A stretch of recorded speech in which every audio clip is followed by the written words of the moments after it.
there, I'm Sprocket, and it's my turn to host today's My Story. After the success of the last one, which you can catch a link at the end of the video, I'll be talking to another friend of us four-legged good boys and girls. Would you kindly introduce yourself?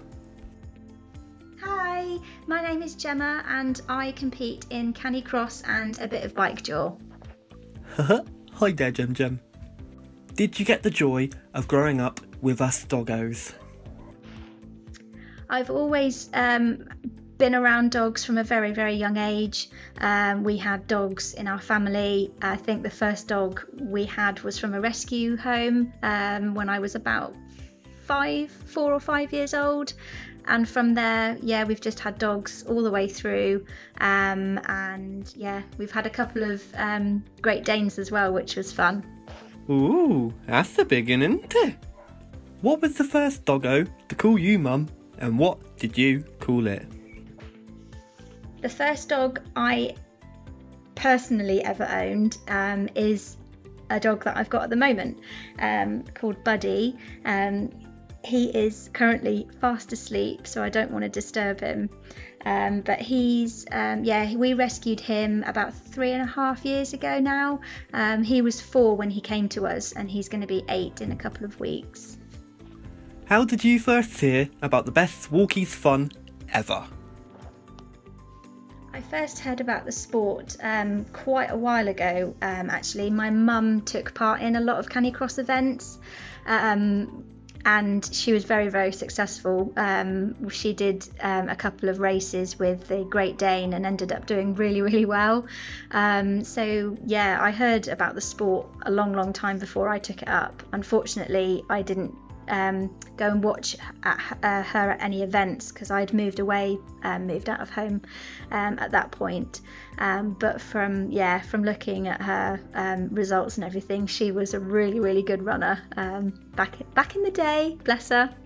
I did start off on my own when we got Buddy with sort of doing a couple of park runs, and then got approached by a local Canicross, not local Canicross runner, just a normal runner without a dog, who told me about a local Canicross group who met at the trails once a week.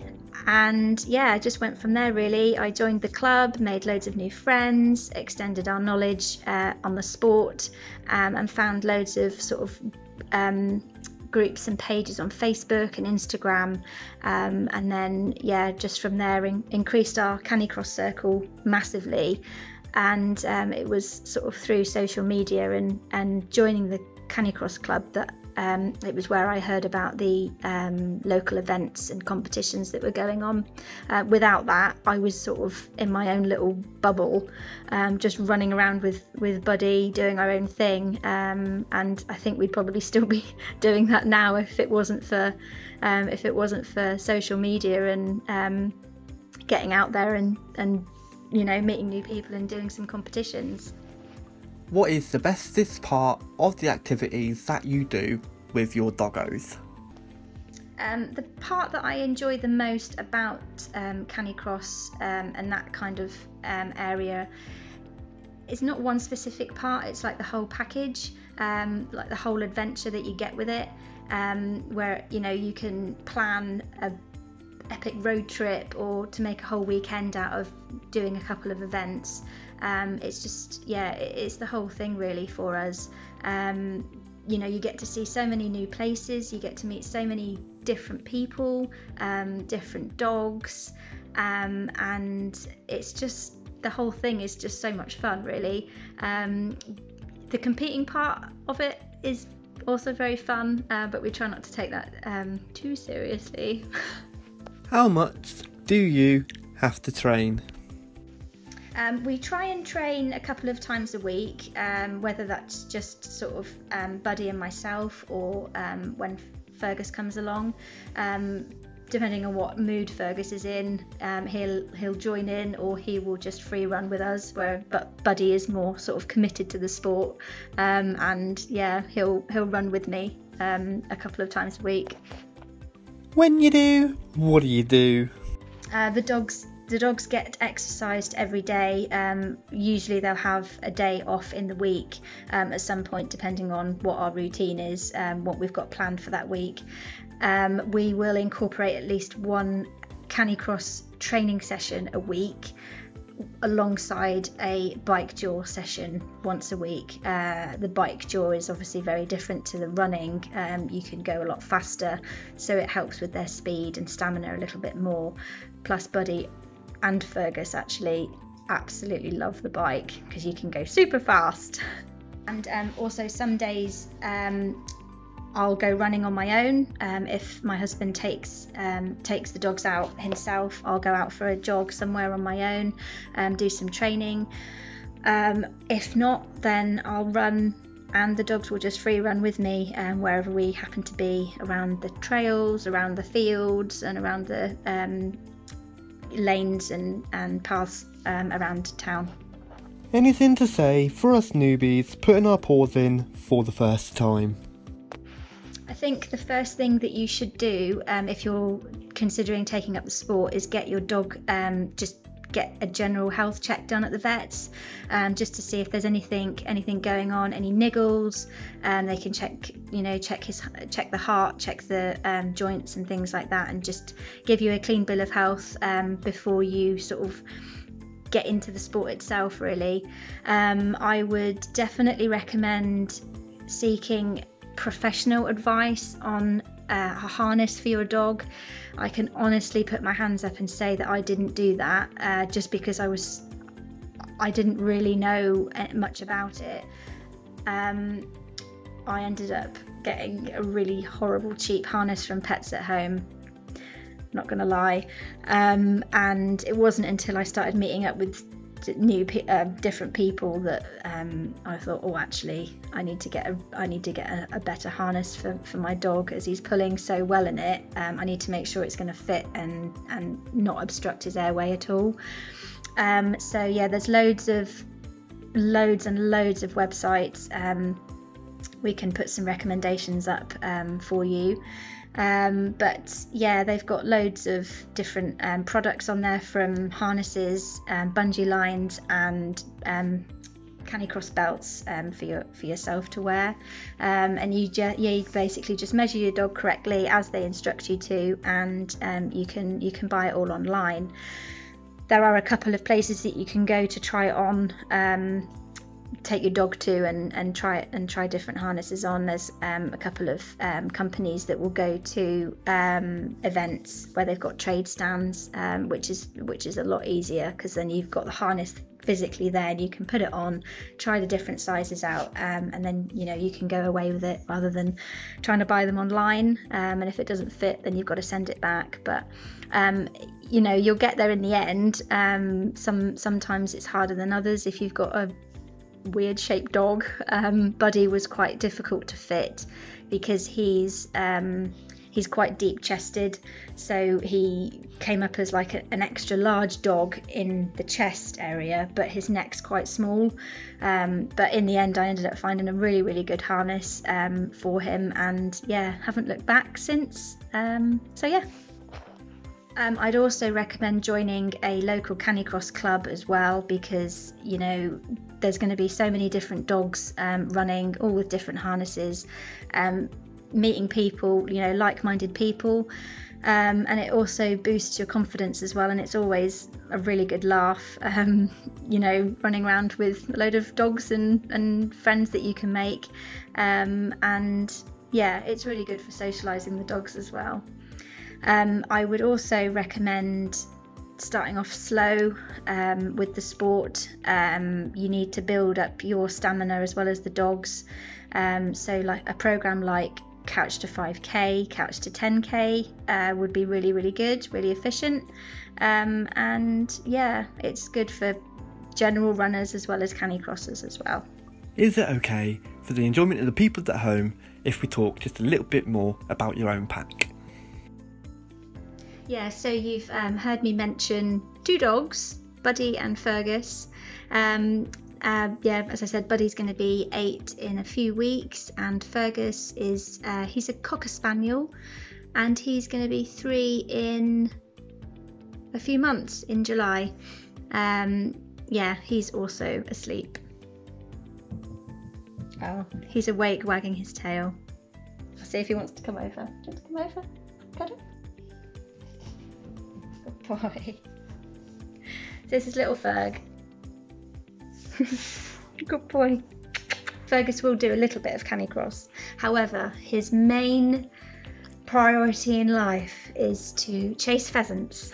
When he goes on the shoot with my husband about 4 to 6 times a year on weekends, they'll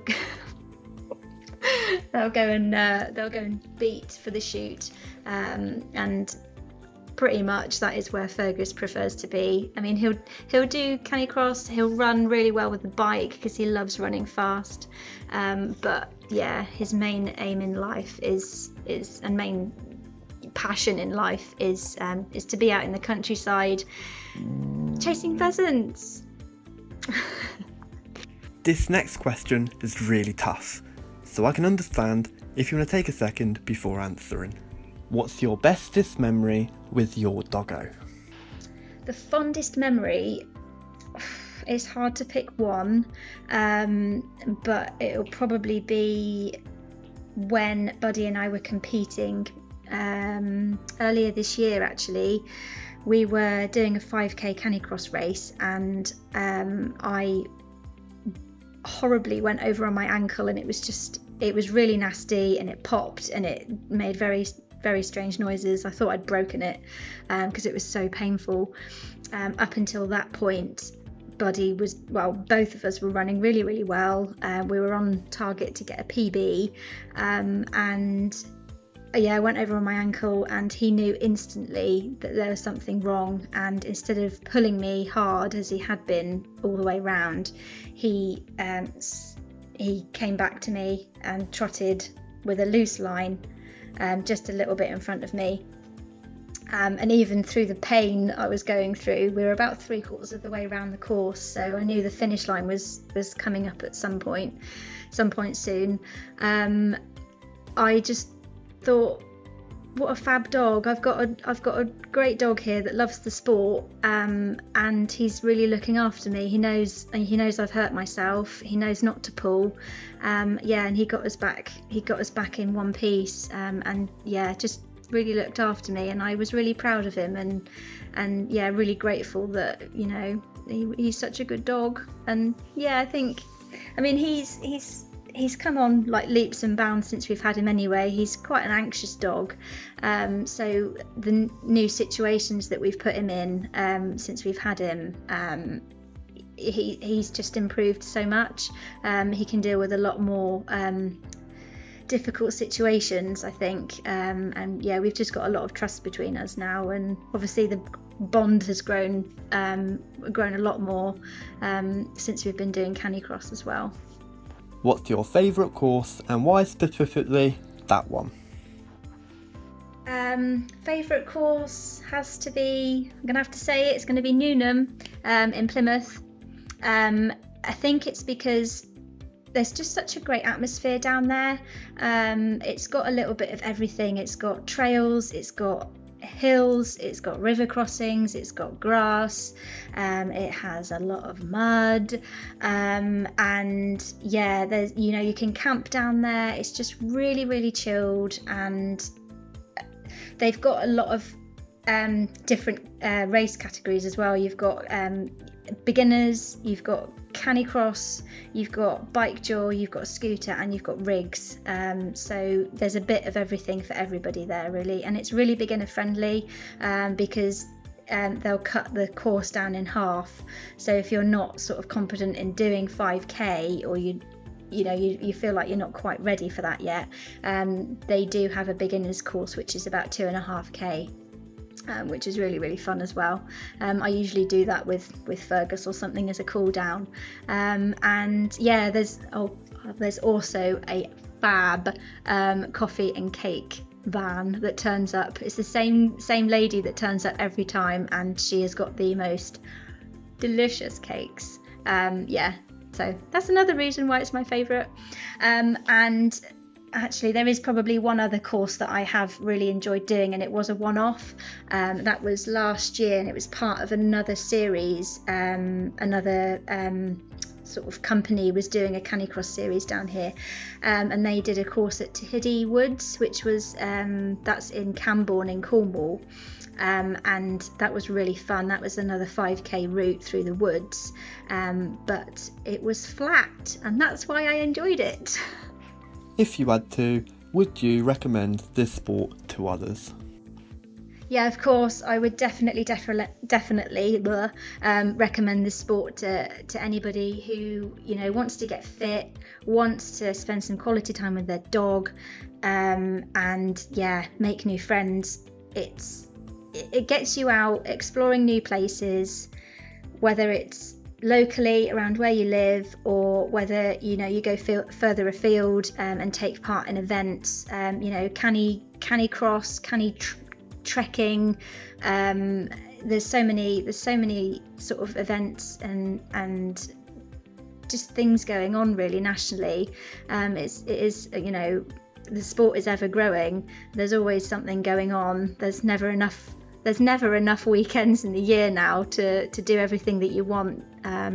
But yeah, it's just really exciting, I think, just going out adventuring with your dogs, your pack.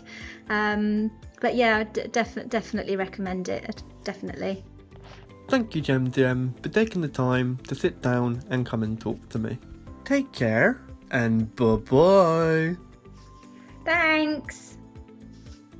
Now I'd like to take the time just to sit here and say thank yous to all of you that are watching this here all the way through to the end. It's been our biggest video yet, and we're more than proud to share it with you. Once again, I'd like to thank Gem for taking part, and look out for future stuff. We have another My Story planned and in the works, and we do have plans to get a video out to do with scooters and rigs. Due to lockdown, some things are on hold. Not that I mind though. I mean, you're constantly around. I get lots of cuddles, lots of kisses, lots of belly rubs.